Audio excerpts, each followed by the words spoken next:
Find dy by dx if x cube plus 5 cube is equal to 3ax square y. Now we have been given an implicit function over here and we have to obtain dy by dx. Now the equation given here is x cube plus y cube is equal to 3ax square y.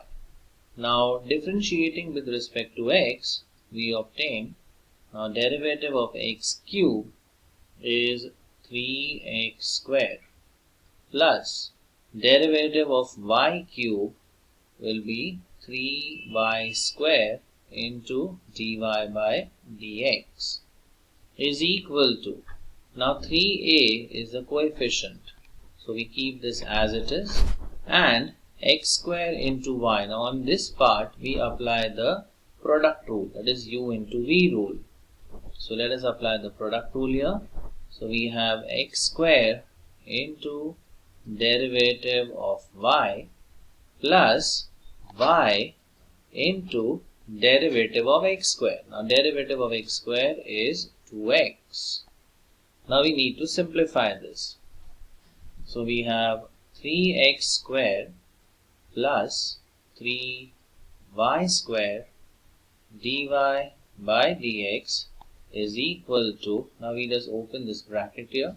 So we have 3ax square times dy by dx plus, now 3a into 2xy, now 3 2's are, that becomes 6, then we have a over here and then xy.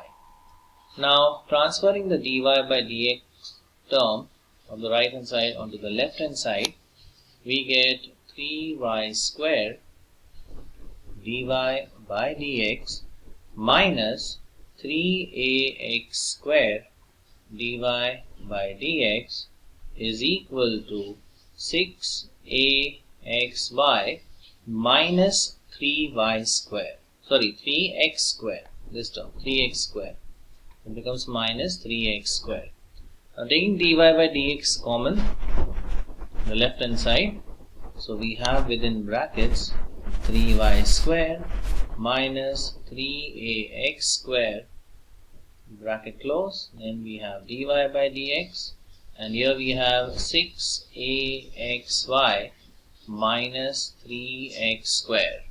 So therefore we obtain dy by dx as 6axy minus 3x square divided by 3y square minus 3ax square. Now if you observe, 3 is a common factor in the numerator as well as the denominator. So we could take 3 as the common factor in the numerator. So within brackets we have 2axy minus x square. Similarly in the denominator, taking 3 common, we have y square minus ax square. 3 gets cancelled and we have dy by dx is equal to 2axy minus x square divided by y square minus ax square. So this is the value for dy by dx.